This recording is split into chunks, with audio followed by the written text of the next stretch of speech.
Gracias, señor presidente. Señorías, si algo caracteriza nuestra época es que nos hemos declarado la guerra a nosotros mismos.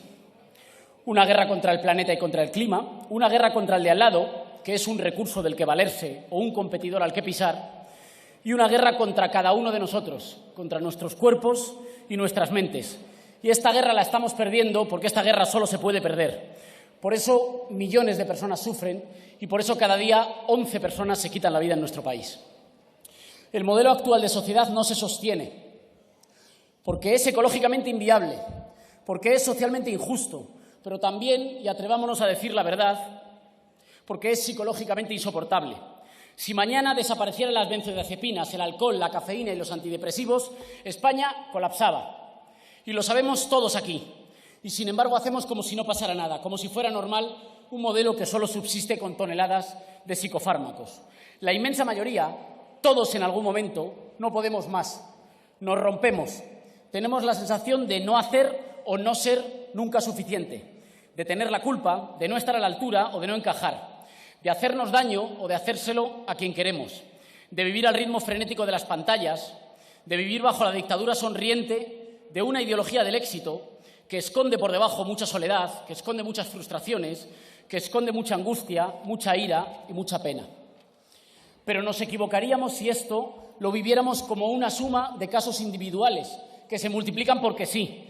Este malestar no te pasa solo a ti. No es solo una condición individual, es también una condición de época, la nuestra, la época del malestar. Y este malestar tiene que ser politizado. Yo sé que ahora está de moda decir que no hay que politizar las cosas. Cuando alguien dice que no hay que politizar las cosas, está diciendo que las vivas solo, que las vivas en silencio y que las sufras solo. Politizarlo es decir que tiene causas, que tiene soluciones, que de estas se puede salir, pero que no se sale solos, que se sale juntos y como pueblo, que un país es lo que te cuida cuando no cuida nadie más de ti. Se trata, sin duda, de un fenómeno que tiene muchas causas. Vivimos cada vez con menos tiempo para nosotros y para quienes queremos, de casa al trabajo y del trabajo a casa con la atención colonizada por las pantallas, sin espacio ni tiempo para las cosas que de verdad nos gustan. Estamos cada vez más comunicados y, sin embargo, cada vez más solos, sin saber cuidar de nosotros ni hacernos cargo del resto. Vivimos cada vez con más miedo al futuro, a tropezar y no levantarnos, a la precariedad, a no poder levantar proyectos de vida, a no tener nunca nada estable en la vida. Una política del siglo XXI se tiene que hacer cargo de esto que nos pasa, o no se hará cargo de la época. Se tiene que hacer cargo del derecho al tiempo y el derecho a la pausa, a parar, porque nadie es libre si no tiene tiempo.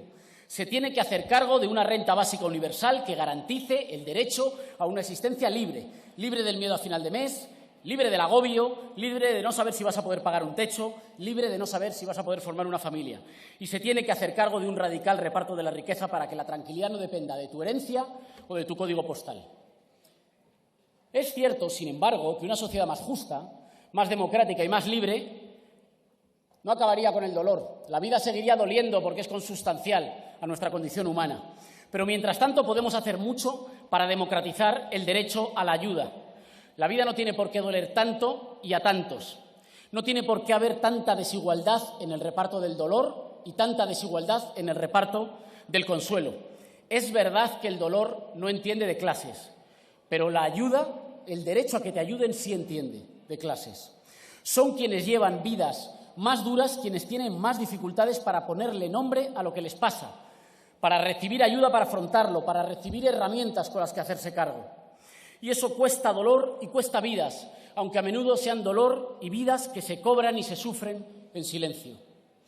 Nosotros rasgamos hace 2 años el tabú de la salud mental. Al principio recibimos risitas, luego hubo más atención.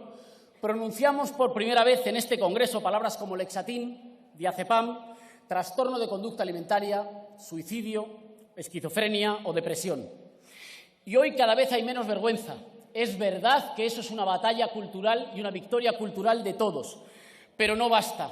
Señorías, ha llegado la hora de discutir de recursos, porque si no, la diferencia entre el consuelo o el desconsuelo, la diferencia entre la soledad o la compañía, entre estar desarmado o tener herramientas para hacerle frente a lo que te pasa, va a seguir dependiendo de si tienes 70 euros a la semana para ir a terapia. Este es un reparto político del dolor y es un reparto moralmente inaceptable y humanamente insostenible. Por eso, señorías, hacen falta políticas públicas que garanticen el derecho a la salud mental. Eso cuesta dinero, pero ahorra dolor y salva vidas. Nos han escuchado decir que hay que multiplicar las plazas PIR para que haya más psicólogos en la pública, que no puede ser que cuando acudes al centro de atención primaria te digan que la próxima cita es para dentro de un año. Nos han escuchado decir que hacen falta orientadores en los institutos públicos, que suelen ser la primera línea para detectar los problemas, para prevenir, para cogerlos a tiempo. Nos han escuchado decir que hacen falta más plazas en los centros de día, con más médicos, con más enfermeros y con el derecho a quedarte el tiempo que necesites, no como si te trataran como un número. Pero por eso, señorías, no nos vuelvan a felicitar por abordar el tema. Pongan recursos suficientes en la sanidad pública para que la salud mental sea un derecho. Hoy les venimos a traer una propuesta concreta, sencilla, barata e inmediata para un problema urgente y uno de sus efectos más brutales y más duros. Cada día se quitan la vida en España 11 personas porque no pueden más. 11 al día. Es evidente que esto es un fracaso como país, pero es que lo intentan muchas más personas y muchas más dan señales sin que nadie haga caso y atienda a esas señales. Es clave, señorías, el acompañamiento. Estar solo multiplica la depresión o la voluntad suicida. Poder tener a alguien al lado puede marcar la diferencia. Los familiares o seres queridos de personas en riesgo de suicidio también soportan una inmensa presión.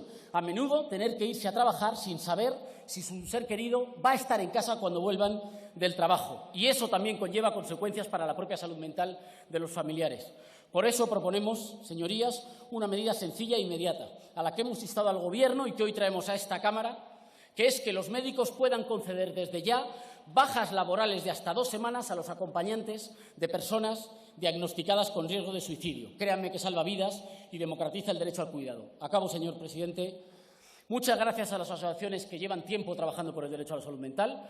Muchas gracias a las fuerzas políticas que han ayudado y que manifiestan votar favorablemente. Y les pedimos ayuda para que esta iniciativa sea un compromiso de política pública, de prioridad política para la España del siglo XXI.